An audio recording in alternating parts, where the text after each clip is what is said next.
Salut, c'est Trado, content de vous retrouver pour la mise à jour de l'indice parisien. Alors du côté des nouvelles, aujourd'hui, on va dire que c'est plutôt positif puisque les entreprises qui ont publié n'ont pas déçu. Et il faut savoir qu'alors que les marchés européens étaient fermés, la Fed a annoncé qu'elle n'allait pas se précipiter pour dire sur sa politique monétaire.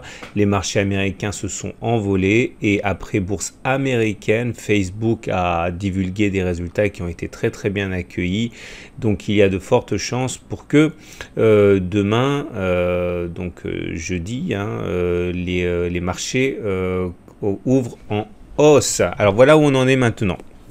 Bon, pas grand chose de neuf, tout se passe de manière complètement conforme aux statistiques et l'analyse technique, j'espère que je vous le montre jour après jour, ce n'est qu'une question de statistiques. Très souvent, on se demande ce que les marchés vont faire et bien tout simplement, ils vont faire ce qu'ils ont tendance à faire de manière probabiliste sans qu'il y ait bien sûr aucune certitude. Donc, j'avais expliqué, et désolé de me répéter, que nous avons une zone de résistance ici, 4944, 5077. La raison qui nous incitait à envisager une hausse, eh bien, elle est multiple, à commencer dès le début par cette vague de Wolf, 1, 2, 3, 4, 5, qui a invité à considérer le niveau 4 comme objectif numéro 1 et le niveau 6 comme objectif numéro 2, on y est quasiment d'ailleurs.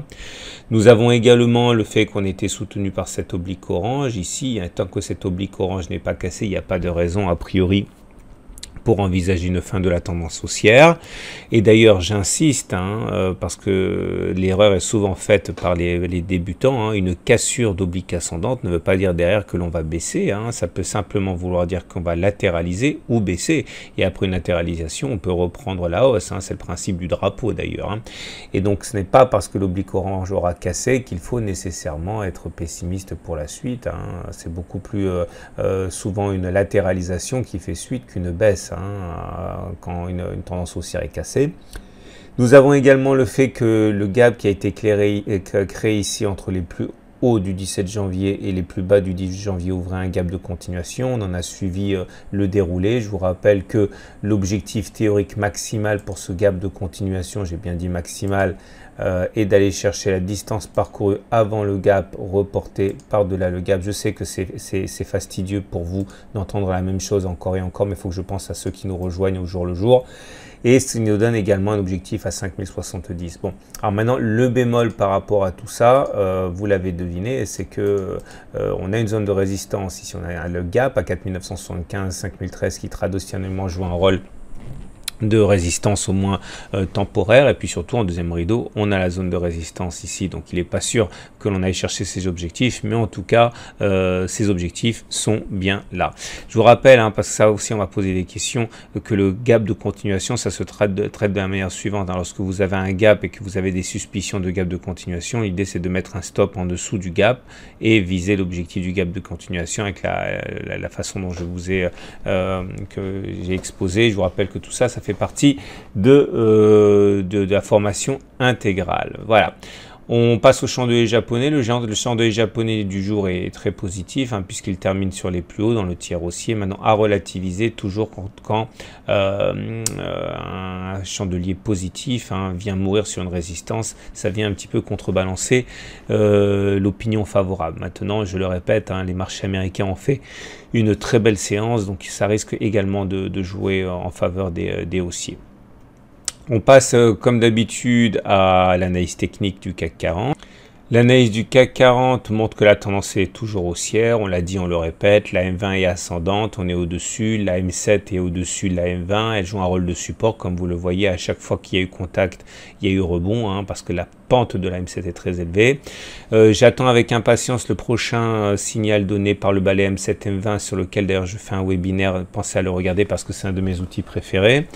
Et vous avez également les parallèles haussières dessinés par la Bollinger supérieure et la Bollinger inférieure qui montent toutes les deux, et ça c'est symptomatique des tendances haussières.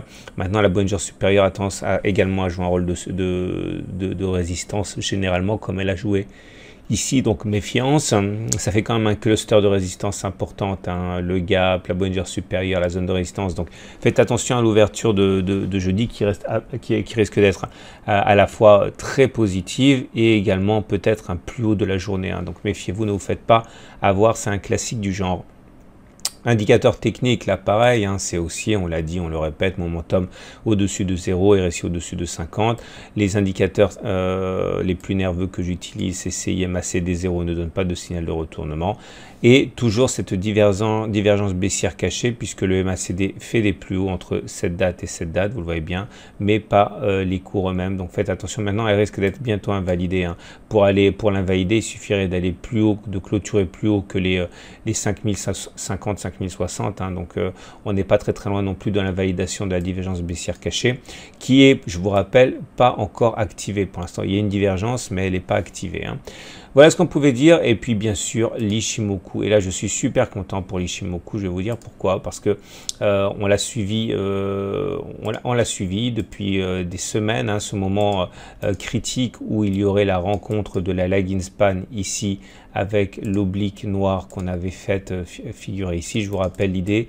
Les cours ont buté sur cet oblique. Ils l'ont finalement cassé ici. Donc première jambe de hausse. Mais après le challenge c'était pour la lagging span de passer également cet oblique. Ça a été fait sur la séance ici hein, du 28 janvier, date à partir de laquelle j'ai expliqué qu'on pouvait s'attendre à une nouvelle impulsion haussière qui a eu lieu et qui nous amène à considérer le twist dès demain. Et ça c'est une très bonne chose parce que ce twist va nous donner un objectif haussier très intéressant. Je vous en parlerai lorsque le twist aura lieu, mais il y a une technique qu'il faut connaître et qui est absolument géniale. On y reviendra lorsque le twist sera là. Voilà. Il ne me reste plus qu'à vous souhaiter une excellente journée. Je vous rappelle également, parce qu'on m'a posé la question par rapport aux matrices de trading que vous pouvez découvrir sur le site hein, tous les jours. Les matrices de trading ne sont que des matrices, c'est-à-dire que je vous donne, là je partage avec vous mes niveaux d'intervention. Alors quand vous avez une matrice qui est, je vais vous montrer exceptionnellement dans la vidéo parce que ça peut être intéressant pour certains. Parce que je vous rappelle que il y a près de la moitié de ceux qui regardent mes vidéos les regardent sur YouTube mais vont pas jusqu'au site et pourtant vous pouvez retrouver en fait mes matrices de trading. Voilà, mes matrices de trading, je répète parce qu'on m'a posé la question. Donc voilà, c'est mon travail qui consiste la veille à repérer les zones de résistance et les zones de support. Ah, j'ai oublié de changer, ça a changé de polarité, zone de support. L'idée, c'est qu'à partir de maintenant, on est dans une zone de résistance. Je vais donc guetter les signaux baissiers. Si j'ai pas de signal baissier, je ne spécule pas à la baisse. Hein. C'est mes matrices de scalping et de trading intraday. Donc, j'ai mes signaux. Hein. Les signaux, ce sont ceux que j'ai dans ma formation intégrale. Il y en a des dizaines et des dizaines. Lorsque je vois un de ces signaux apparaître sur la zone de résistance, si c'est un signal baissier, eh bien, je shorterai. Si j'ai pas de signaux qui apparaissent, je ne fais rien du tout. C'est pas parce que dans une zone de résistance que je vais spéculer à la baisse. Si on va par exemple sur la zone de support, j'ai mon dictionnaire de signaux haussiers. S'il y a un signal haussier qui apparaît et que le ratio gain-risque il est intéressant ou que la probabilité d'occurrence de réussite elle est intéressante, je prendrai le signal. Mais c'est pas parce que je suis dans une zone de support que je vais acheter. C'est beaucoup trop dangereux. Hein. Pareil, lorsque l'on clôturera au-dessus de la zone de résistance et que la zone de résistance aura changé de polarité et qu'elle sera une zone de support, je vais utiliser ma formation intégrale. Enfin non, je la connais ma formation intégrale, mais mes signaux qui sont dans la formation intégrale, ce sont ceux-là que j'utilise pour éventuellement prendre un trade haussier. Mais si j'ai pas de signal, je ne fais rien. Donc il y a vraiment un double filtre. Il faut être dans une zone de support ou de résistance. Et deux, il faut avoir le signal adéquat hein, pour intervenir avec bien sûr un ratio gain-risque qui soit intéressant. Voilà, j'espère que ça vous a éclairé un petit peu. Je vous rappelle que toutes ces matrices sont en fait hein, sur mon site, c'est gratuit, hein, si vous venez de YouTube, allez les chercher. Hein. Ça se trouve, vous avez des bons signaux, mais ils ne fonctionnent pas parce que vous n'avez pas les bonnes zones, les bonnes matrices. Hein. Donc voilà, ça pourra peut-être vous aider. À demain pour la mise à jour.